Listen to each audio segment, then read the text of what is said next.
Hello बच्चों, Shri Vashishtha coaching classes में आपका स्वागत है। अध्याय 8 का प्रश्न क्रमांक 15 क्या है बच्चों? 2 बाय कोष्टक 5 बाय ऋण 6 धन 4 को सरल कीजिए और y बराबर 4 के लिए इसका मान ज्ञात कीजिए। तो सबसे पहले बच्चों हमें क्या करना है, इसको सरल करना है और जो भी आंसर आएगा उसमें y का मान रख देना है 4। तो हम सबसे पहले देखो क्या दिया है, 4y 5y ऋण 6 धन 4, इसको सरल करना है। तो देखो इसका गुणा पहले इसमें करेंगे तो 4 पंजे हो जाएगा 20 और बाय का बाय में गुणा होगा तो बाय का वर्ग, ये धन का ये ऋण का, तो धन का ऋण में गुणा होगा तो ऋण आएगा। 4 का गुणा 6 में होगा तो 6 चुके 24 और ये वाला बाय, और ये पीछे जैसा लिखा है इसको ऐसे लिख देंगे। क्यों? इसको हल नहीं कर सकते क्योंकि ये ब्रैकेट से बाहर है। गुणा किसके लिए होगा? केवल इन दोनों के लिए। ठीक है, अब बोल रहा है कि हमें क्या करना है, इसको सरल करना है। इसके आगे ये सरल होगा नहीं क्योंकि देखो न जुड़ सकते हैं न घट सकते हैं, क्योंकि ये बाहर रखना है। देखो इसको यहाँ करके बता रहा हूँ। सबसे पहले मैंने लिखा 20 बाय का वर्ग ऋण 24 बाय धन 4। मैंने देखो बाय को कोष्टक में लिख दिया। देखो इसी को मैंने यहाँ लिखकर बाय में क्या लगा दी, कोष्टक। क्यों?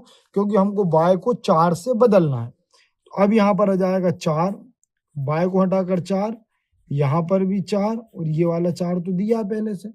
ठीक है, अब हल कर दो भाई। सबसे पहले वर्ग हल होगा तो 4 चुके होता है आपका 16, क्योंकि 4 का वर्ग 16 होता है। अब इसका गुणा इसमें कर दो भाई, आप कर सकते हैं, मैं यहाँ पर बता भी देता हूँ। 4 चुके 16 हासिल किए, 4 दूनी 8 और 1 9, तो ये आ जाएगा 96 धन 4। आगे हल फिर होगा बच्चों, इन दोनों का गुणा कर दो तो 16 दूनी होता है 32 और ये वाला 0 लगा दो, ऋण 96 धन 4।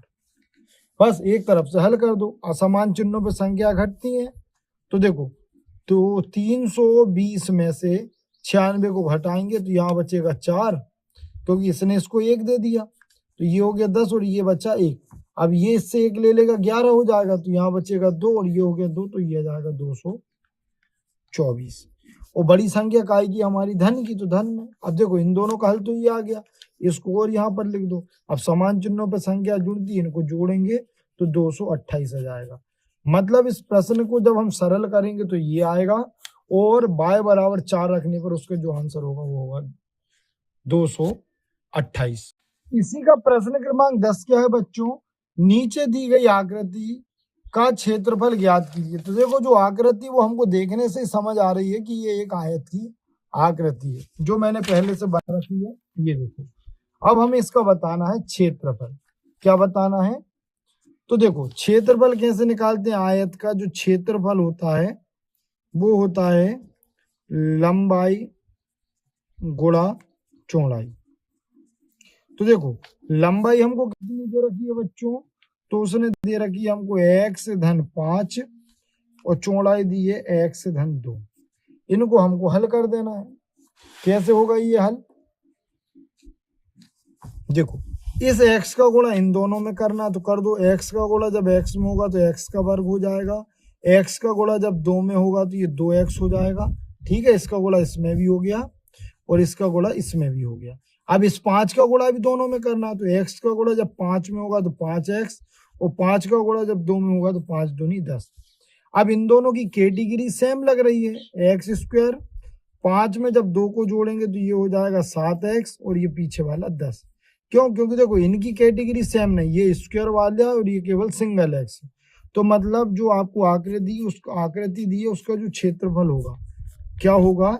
x का वर्ग धन 7x धन 10। इसी का प्रश्न क्रमांक 11 क्या है बच्चों? निम्नलिखित सारणी में आयताकार बॉक्सों की लंबाई चौड़ाई और ऊंचाई दी गई है, प्रत्येक का आयतन ज्ञात करो। देखो बेटा सीधा सा दिया है, उसने बोला कि एक आयताकार बॉक्स है, उसकी लंबाई चौड़ाई ऊंचाई दी है।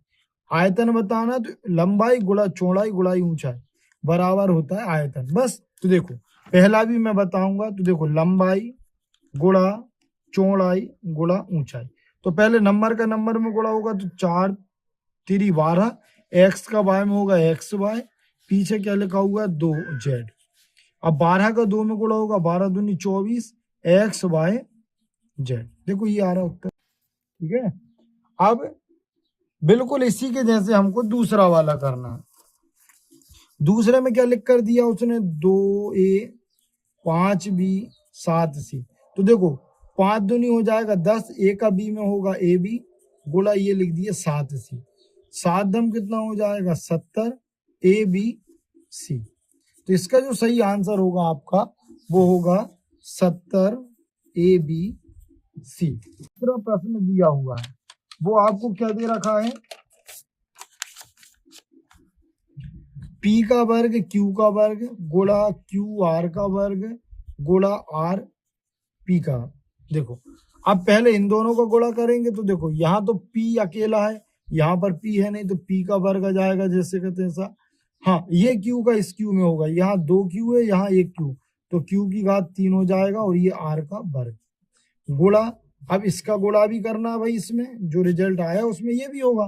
तो देखो इस p का गुणा इसमें होगा तो p की घात 3, ये q की घात 3 का 3 रहेगा, यहाँ कुछ है ही नहीं, यहाँ पर r 2 है और यहाँ पर 1 है, तो r की घात 3।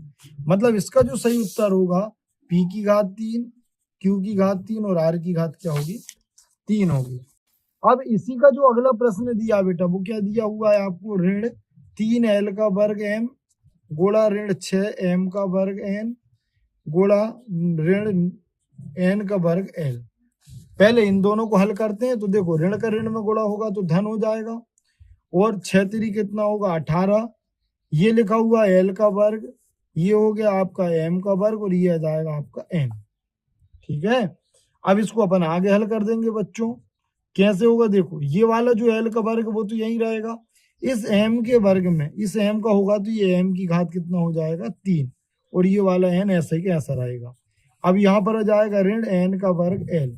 आगे कर दो हल, तो देखो धन का ऋण में गुणा होगा तो ऋण हो जाएगा, 18 का 18 में गुणा होगा 18 एकम 18। अब ये वाला l के वर्ग का l में होगा तो l की घात 3, यहाँ पर m है यहाँ पर है ही नहीं, तो ये m की घात 3 का यही आ जाएगा, n का n में होगा तो n की घात 3। यही इस प्रश्न का क्या हो जाएगा आपका उत्तर हो जाएगा। 5वें नंबर का प्रश्न है वो भी बिल्कुल इसी के जैसे करना है। क्या दे रखा है उसने, तो देखो उसने लिख कर दिया है आपको, लंबाई दी है x, चौड़ाई दी है ऋण x बाय जेड सॉरी, और ऊंचाई दी है x बाय जेड।